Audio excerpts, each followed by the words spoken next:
Hey guys, welcome to my channel. You're watching Arc Builders CCMC. Today I'm going to continue a series that I just started called Contending Against Design. And this episode we're going to be talking about what we put into our bodies. And I'm going to be the first one to say that I am guilty. This should be one of those things that I really shouldn't be talking about, because when you point the finger, you got the three coming back at you. Okay. So I get it. It's hard. Diet is one of the hardest things. It's funny that you read things in the Bible like the first sin of mankind it had something to do with eating. Okay. When you think about Jacob and Esau, and getting to that point of vulnerability, just because you're hungry, he was willing to sell his birthright for a bowl of beans. It's funny how many things tie into our diet and how it is a place of vulnerability for us. It shows where we are a lot of people, the weakest. Okay. And that's the case for me. I love sugar. It's hard. It's been a roller coaster, especially with the medical conditions that I have. And that's kind of where I go with this. It's like, here in America, we are given limited options for what we can feed our body. Okay. And I'm not talking about variety either. There's food everywhere you look. Every ad you see, if you go to the gas station, it doesn't matter. They sell food everywhere. So that's not what I'm talking about. It's not the variety, it's the quality that we have limited options on. Okay. We waste more food in America than any other country. So, but the point of this video is just to show that we're basically being poisoned to death by the food that we are given. Okay. And it's resulted in the pestilences. And it's funny because in the opening section of Crushing Conceptualism, in this chapter 9, I talk about the pestilence. There are a few scriptures about that. I won't get into that in this video. But yeah, there's been a fast food revolution in the 1900s, the mid 1900s. It just kind of sent from then on. It just, and that's today. We just drive down the street and that's all we see. Fast food joints. It's like food businesses are basically taking over. So, the drive-through, even the supermarket, the foods that we eat from the supermarket now even have more food ingredients, foreign ingredients, than, we don't need all those ingredients, those preservatives. The point of this video, eat fresh. Okay. Eat fresh, eat natural, organic is a good thing. But, now, gosh, I have a list of additives. I'm gonna pull my notes up on the screen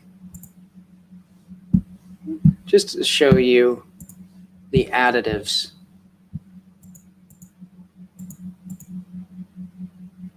Look at that. Anti-caking agents, antioxidants, artificial sweeteners, emulsifiers, food acids, colors. Not sure about that word. We got flavors, flavor enhancers, foaming agents, mineral salts, preservatives, thickeners, vegetable gums, stabilizers and firming agents, flour treatment, glazing agents, gelling agents, propellants, raising agents, bulking agents, just to list a few. Okay. Just to list a few. All right. Where am I at? Okay. That's crazy. It's like, if you remember my last episode, I was talking about nursing versus formula. I'm a huge advocate for natural breastfeeding. And it's because of all the nutrients found. And it's the same issue with the formula. It just has a ton of ingredients and not so much, barely any nutritional value whatsoever. Okay, but so, I mean, it's obvious that we've supplemented an incredible amount of unnecessary ingredients into our foods, you know, and you might contend that all these ingredients are essential, but we can revisit the book of Genesis, and we can determine that raw, fresh fruits and vegetables provide everything essential for sustainability. And I'm not vegan at all. You know, I'm not vegetarian. I do think the raw food diet, the raw vegetable-based, a plant-based diet with some meats are really the way to go. I'm not against meats at all. I eat a lot of meat. I probably eat too much meat. I'm not against meat. I think you have to find that healthy balance between the plant-based and the carnivore part of it. And that's the thing. If you a plant-based does not mean that you can't have meats. It just means that the most of what you eat comes from plants. Okay, and not processed plants, not something, you know, run through the mill and then gone through like 70 processes before it gets packaged up and sent to your home. I'm talking about, you know, buying produce. That's really the way to go. So I'm not speaking just to my readers, my viewers. I'm speaking to myself too. You know, like I said, these are topics that I've wrestled with. My favorite types of foods are were dairies. I've actually come to a place where, you know, no more dairy. It's been like that for about a year and a half, 2 years probably, where I've gotten away from the dairies. I still do some cheese, things like that, but, you know, no more cottage cheese, no more milk, no more yogurt. But I used to love dairy. Now when I open up a bag of shredded cheese, it's weird because I don't know if I've just trained myself, but it makes me sick, like just to smell it. You know, anyway, that's a good thing. All right. But yeah, I loved carbs, and sugars was the main thing that I loved. So now, if you look into if you really search this stuff out, you're going to find that my favorite kinds of foods are what we need to stay away from. But really right now, sugar is like the most, that's the one thing. You know, I can stay away from carbs and dairies now, but it's the sugars that I have a hard time with. I want a pastry or something with my coffee. I want a donut, a cinnamon roll, you know, homemade cinnamon rolls. Anyway, this is not to try to convince you that you need to change your diet. It's what I'm trying to do is just consider the options that you do have. You know, I'm not saying you're wrong for what you eat, because if I'm saying that, then I'm wrong too. But I have reduced a lot of things that I used to eat a lot of, and that's really it right there. Reducing your intake. Not overeating is a big thing, and that's another one that I'm guilty of. But if you have a problem overeating, maybe you can just shift what you overeat with to some of the more healthy stuff. I don't feel as guilty when I'm getting a lot of the raw fruits and vegetables in me, and then maybe splurging on something else, because at least I have a lot of those nutrients in me. Okay. I have a quote here by Dr. Doug Lisle, and he's talking about the effects of certain foods on the body. He says, it isn't that people are becoming more self-indulgent. It isn't because they are lazier than they ever were. What's happening is their mechanisms of substantiation are being fooled. And he's talking about certain foods telling our bodies that we're being sustained when they're not. We eat a lot of these fast foods and we get full, but it's like an empty full. It's empty of nutrients, and it's instead of having the nutrients that come from raw fruits and vegetables. All right. And I'm not saying you need to eat only raw fruits and vegetables. We have crock pot meals all the time where we put the potatoes and the carrots and the celery, whatever, the onion. So that's not what I'm saying at all either. But here's something funny. If you look at how food is advertised, fruits and vegetables, they basically sell themselves. They're not marketed, or you don't find ads saying, hey, come look at this healthy food over here. People just know that fruits and vegetables are healthy. Okay. They sell themselves. But when it comes to the unhealthy foods, they are advertised as healthy. And for instance, I'm a huge cereal fan. I love breakfast cereal. I love Crispix. That's one of my favorite cereals. But they're always covered on the cereal boxes with like the health benefits, like it's a good source of essential vitamins and minerals, no artificial colors, high fiber, whole grain, gluten-free, lowers cholesterol. That's a big one. Hey, Cheerios, lowers cholesterol. So now it's fooling people into thinking, low fat is another one too. But when you see lowers cholesterol, you're thinking, hey, if I eat more of something, then it'll lower my cholesterol. It's kind of the reverse psychology type thing. And I do remember hearing someone say that the less something is advertised as healthy, the healthier it probably is. So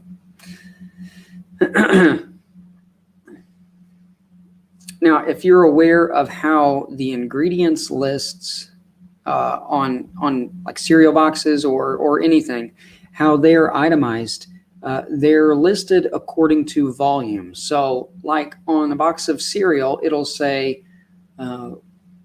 like bran or something, or it might say rice, and it will be the first number one ingredient. Then the second ingredient almost always is sugar. Now, what does that mean? Why are these ingredients listed in that order? Well, it's because it's according to volume. Like Rice Krispies is mostly rice, but then the second ingredient, which is sugar, is mostly sugar. And then the further down you get, it's the less of, if that makes sense. I hope I explained that right.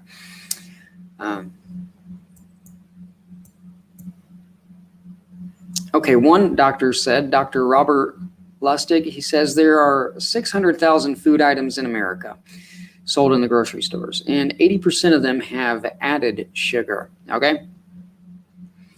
I want to pull this up for a minute. There are a number of documentaries that I have viewed over the course of,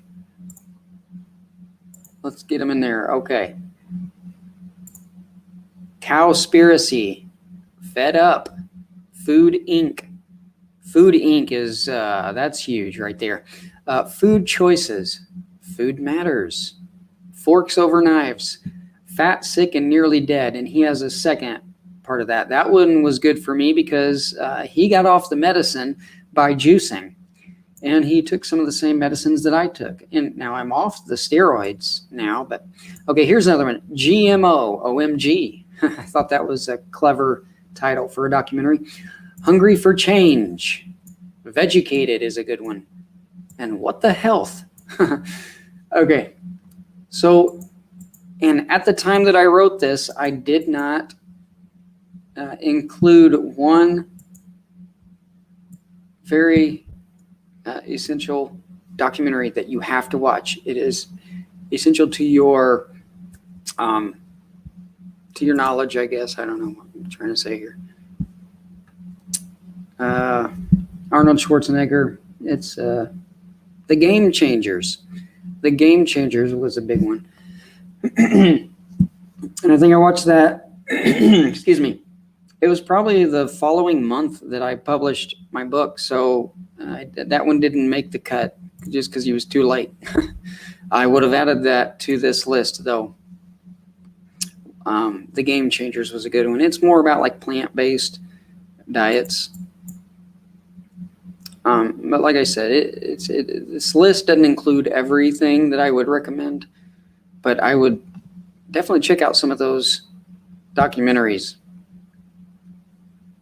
The raw plant-based raw vegetable diets, they are the most essential part of nutrition, while the Western diet, consisting of meats, flours, oils, and sugars, have contributed to our diseases. Now, it's not just the meat in itself, okay? Like I said, meat is not a bad thing. But what do they do to the meat? What, that we have factory-raised meats now that are injected with so much, the hormones, the antibiotics, and that contributes to a lot of the disease.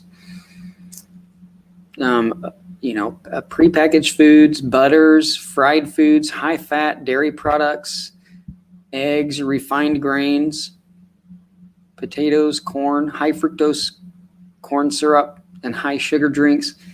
I know so many people who have like 10 Mountain Dews a day, and it's like, oh my gosh. My wife and I, that's one thing my wife and I are both very good at. We drink water. We don't drink pops.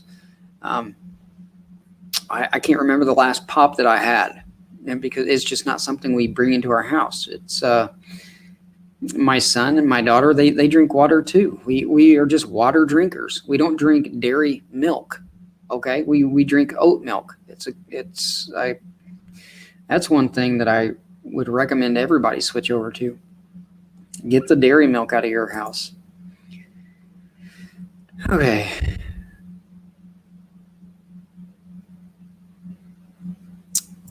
Food matters. Okay, that's an interesting point. The average time that that produce gets from the vine to your grocery store is at minimum a week. So they have to pick these like tomatoes and stuff like that ahead of time before it's ripe enough to even eat. So the tomatoes, they're picked and then they are ripened artificially with ethanol gas on their way to the destination. So yeah, that's not good. It's not about whether it's safe or not. It's about whether it's natural or not. That's the big deal. The food industry has taken everything natural away and applied man-made methods.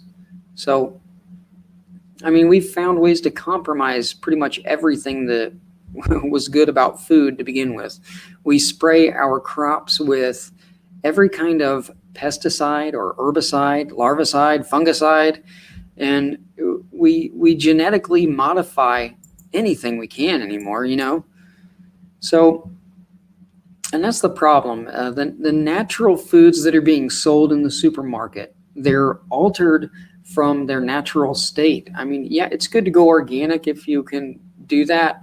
But there's still, it doesn't matter what it is. There's still something about everything that's sold in the grocery store that's been changed to some extent.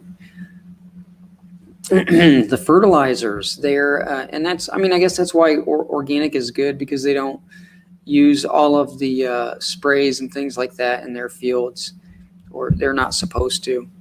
But the fertilizers are made of nitrogen, potassium, phosphorus. That's all right. That's all right. But what is lacking in those fertilizers? That's only 3 out of 52 minerals that are needed that soil requires for producing healthy crops. Okay.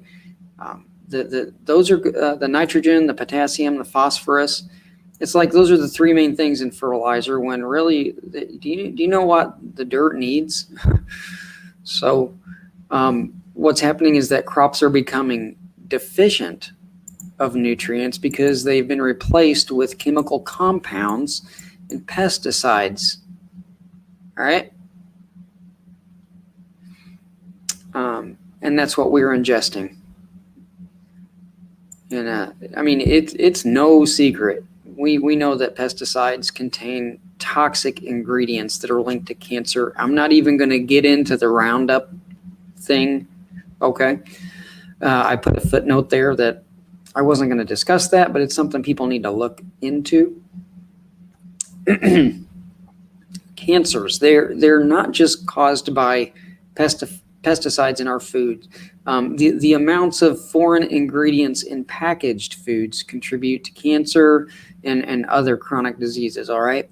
And when it comes to research for diseases that are linked to the food products, if you can do this research on your own, and you'll find that there are diseases linked to these food products, but the major companies, they remain silent because of who their sponsors are. And this is a big deal.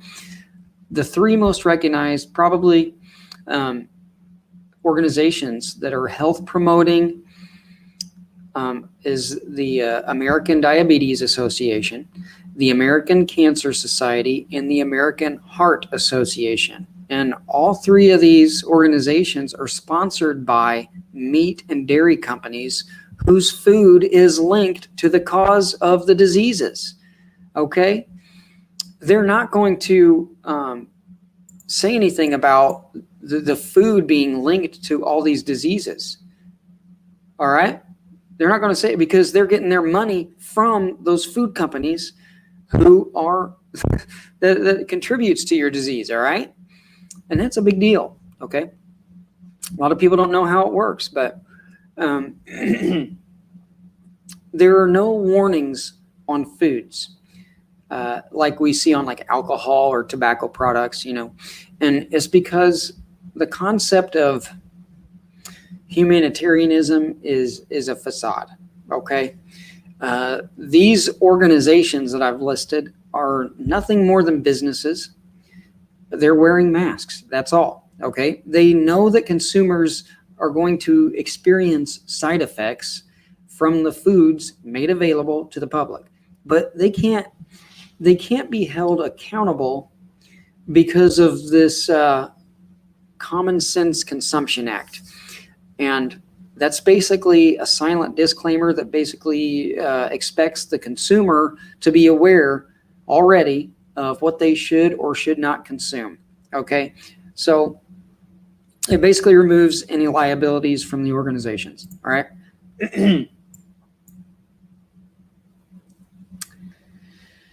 Okay. Chris Wark. Has anybody ever heard of him?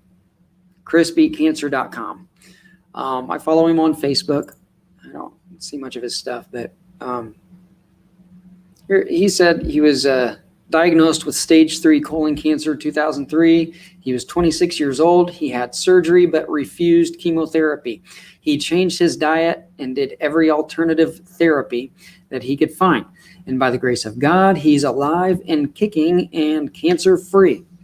He started ChrisBeatCancer.com to share his story and discoveries about health and wellness and what he did to beat cancer, how to detox your body, how to get healthy and feel good and live it up. Okay, so that's a good website to visit. But yeah, without question, plants are loaded with essential nutrients to diminish chronic conditions. And it's been tested by a lot of people, a lot of individuals. You're not going to see it advertised anywhere. But if raw vegetables were incorporated more in every meal, we would begin to see a change in statistics. All right. But at the same time, just because raw plant-based diets are in our best interest, that doesn't mean that we are forbidden to eat meats. Scripture actually does endorse the consumption of meat, certain types, okay? And that's one thing. I might throw him a shout out while I'm here. I'm going through this book again right now, Eat Like Jesus by Andrew L. Hoy. And it's a good book to visit. It's very deep. He's a good writer. I like his style, but I can see how it might be hard for some people to follow just because some of the words in his sentence structure, he's very sophisticated in his, he's a good writer. I'll just put it that way. It's like, I don't know if he got an A+ in English and grammar in high school, but he does very well to structure his sentence. His communication is very proper, I guess. I don't know. He's a good writer. I'll put it that way. He's on a level where, I don't know, where his stuff could probably be read in colleges or something. I don't know. All right. But good content nonetheless. Anyway, I forgot where I was at. Oh yeah, Genesis 9:3. Every moving thing shall be meat for you, even as the green herb I have given you all things. Okay. Meats do not have to be viewed as unhealthy just because I advertise or promote a vegetable-based diet, okay?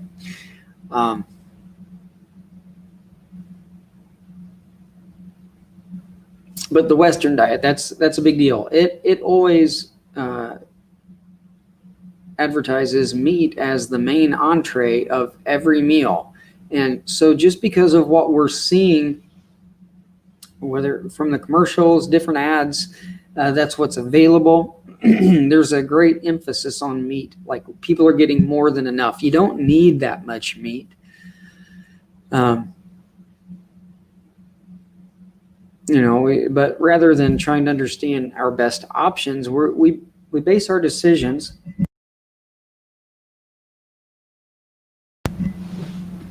Excuse me. We base our decisions on what sounds the most appetizing. So, and these decisions are influenced by what has been made available in modern society, right? As well as what is advertised through mainstream media. And instead of understanding what certain animals feed on themselves, we assume that everything is safe. And here's where we get into the unclean, the restrictions in Scripture, and that's a lot of what Andrew Hoy talks about. It's debated a lot among Christianity. Are we permitted to eat pork or under the new covenant or not? Okay, I'm not going to turn this into that discussion, but I do want to ask: is it healthy to feed on pigs? Now, pigs, kind of like lobsters and crabs, the shellfish, the same thing. You get into that. They're like the cockroaches of the sea. They're. But I'll just talk about pigs real quick. They absorb contaminants. Okay, unlike most other animals. Now, the main thing that, and I heard people talk about this, but you start looking into it, you're going to find the same thing. They don't pass the toxins out of their body. Okay, they carry multiple types of parasites like roundworms and pinworms, hookworms, different things. And when humans eat contaminated pork, the parasites travel through our bodies, and that's what causes cancer or diseases, things like that. When humans sweat, we release a lot of the toxins that we consume. Okay. But pigs don't sweat at all. So the toxins remain inside their bodies. They accumulate more toxins than they release. Okay. They carry more diseases than most other animals too. So the standard practice now in pig factories, it requires so many antibiotics to be ingested into the livestock that they hold even more contaminants than they willingly ingest. Okay, so when humans ingest pork, we're inviting all these contaminants into our bodies, and pigs carry diseases such as like trichinosis. I'm reading my notes now. I might pronounce some of these wrong. Viruses, hepatitis E, Nipah. Okay, I have a list of diseases I can't even pronounce that were that I found when I was researching this stuff. Anyway, 3 out of 4 pigs apparently carry Yersinia, which causes vomiting and diarrhea. All right, I'll just skip that part. There's a lot of things that I mentioned here. Okay. Yeah, basically, a lot of when you consume pork, it especially excessive amounts, it leads to health issues. It leads to cancers and things like that. But pigs, it's besides the fact that they impose all of those toxins and diseases on themselves from what they eat. It's the antibiotics, it's the hormones that add to the problem. Okay, and the treatments, it's not limited to pigs. Most animal food products sold in the supermarket have endured some type of unnatural injection, and that manifests further consequences. Okay, and I have a statistic here. Let's see. The Center of Food Safety, the senior attorney Paige, she's talking about this.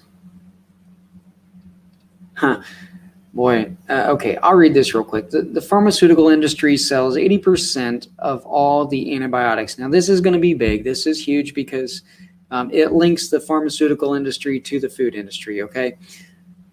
Pharma sells 80% of the antibiotics that makes it in the United States to animal agriculture, okay? Antibiotic residues are found in meat. Other antimicrobials are found in meat. There has been ractopamine found in meat. There have been hormones found in meat. The pharmaceutical company is supposed to show the safety of animal drugs. They're not really testing to see what the impacts of these drugs are on humans. You have this system. You have a system where animals are living in their own waste. They're living next to animals that are sick or even dead, and they're stuck in cages with these animals. That bacterium tends to spread, that the pathogens that are being created in these filthy conditions are breeding resistance to antibiotics, and the public are becoming exposed to those. We're basically feeding on all that. And that's why I try to shop organic all the time when it comes to meats. Having a little bit of problem right now with this local meat market that I had wanted to shop at, just because they have a problem with me not wearing a mask. I'm not going to get into that, but I don't know. I understand it's part of the food and all that crap, but I mean, at least I can go to the grocery store and not wear a mask. All right. So I've been going to Aldi and getting their organic meats, antibiotic free and things like that, which, we only buy the organic hamburger. We're making chili and tacos, and then we get the roast, when we're making beef, or the chicken, the whole chickens that are organic, antibiotic free, things like that. Okay. I'd rather shop local, but it is what it is. Okay. The potential dangers, they don't end with the hormones or antibiotics. That's only part of the problem. Okay, I thought this was interesting, but the factory meat locker lines, okay, pushing these cattle through. They push them through so fast at such a high rate that inspectors are not able to give necessary attention towards an individual cow. When it's moving down the line, the average amount of time is about 15 seconds per head. Okay, that's you can't inspect a cow. You can't do what you're supposed to at 15 seconds. But there's such a high demand for the meat, that I can't blame them. I mean, they have to get it out there. People want their meat. They don't care if it's a good form or not. Excuse me. And the inspectors, they're not always trained properly anywhere. I mean, anyone can attest to this. If you work with somebody anymore, like, work ethic has just gone out the window, and just where we're at in society right now. And if you ever work with someone who just doesn't care, it seems like that's everybody I work with. They just don't care, But It's the same way in meat factories, all right? They just don't care. They're not inspecting it. They're not trained right. There's a lot of problems.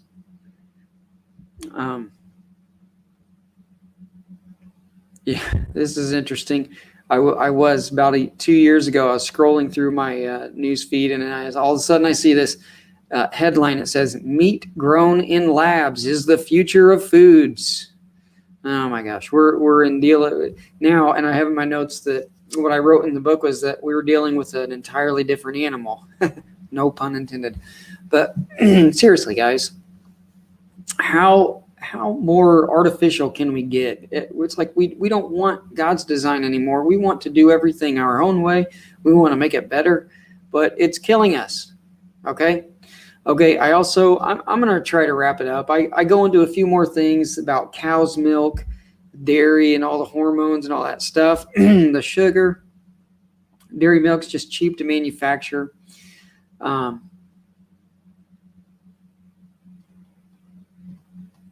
me read this real quick. Yeah, they don't advertise the amounts of added sugar and different things like that and the hormones. Among the variety of contaminants, the following list reveals the most prominent. Okay. Yeah, there are antibiotics, natural hormones, sex hormones, and I have the names of each that are added. Steroid hormones, anti-malaria drugs, antifungal drugs, all these things are added to milk. And I tried drinking milk. Why did we get it? We bought milk a couple months ago. I tried just to see what I just because it had been a couple of years and like it made me sick. I couldn't do it. I'm glad. It's almost like I tasted all that stuff in there. These anti-malarial fungal. Yeah, best option, buy local, raw, unpasteurized, unhomogenized, if you can find it. I never had it, but that's the way to go. And I've heard it. You can taste, like if the cow got into an onion patch or something. I've heard you can taste that. So that'd be interesting to try. But it's the way to go. FDA standards. All those documentaries, and they all seem to agree that. All the commentators, the FDA standards allow for a small percentage of toxic ingredients to be present in our foods as long as there are no immediate effects, okay? In other words, the FDA will approve virtually any ingredient if it's within a certain range and if it doesn't have any immediate effects, like artificial sweeteners, sucralose, aspartame, saccharin, all right? These are the perfect examples, all right? It doesn't matter if there's any long-term consumption effects or if they lead to cancer. As long as a single dose doesn't produce any side effects immediately, the FDA will pass it. And that's why you see so many things linked to cancer. And they don't take them off the market. As long as they don't cause cancer immediately, it doesn't matter if they won't, long periods of time, consumption, later down the line, it's going to affect you. And that demonstrates why sugar-free products can be deceiving because they may avoid cane sugar, but really that's your best bet. I mean, just find a raw natural sugar or something. I mean, sugar in itself isn't bad. You limit your sugar. That's the thing. But it's better to stick with sugar than to go with the cancer-causing artificial sweeteners, and that should raise a red flag. The name artificial sweetener, it's not real.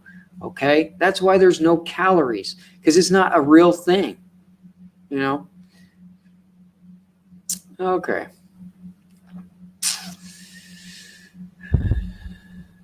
Other ingredients. Well, I have a list of so many different artificial and sweeteners. Wow. Okay, I'm going to go breads and pastas, carbohydrates, they turn to sugars, all that stuff. Anyway, I'm going to wrap it up because that's basically what I wanted to talk about in a nutshell. Limit your meats and poultries and don't stop eating them, but, just make sure you're getting something healthy. Breads and pastas and carbs. That'd be a good thing to look for substitutes. And it's hard because I eat the oils too. Oils. When I think of oils, I think of fast foods like fries, fried chicken, fish. But when you cook with olive oil, it'll break down when and raw olive oil is better for you, not cooked oils. Okay. And sugars. Limit your sugars, guys. Okay. So basically, avoid prepackaged foods. All right. Learn to cook more with homemade recipes from scratch. I'll leave you with that, and I'll also leave you with 1 Corinthians 10:31. I'm going to take a verse out of context, but I think he ends with a very good statement. It says, "Whether you eat or drink, whatever you do it all for the glory of God." Okay, I'll leave you with that. I hope you enjoyed this. We're going to get into pharmakia in the next video, so leave me a like or something. Comment. Ask me a question.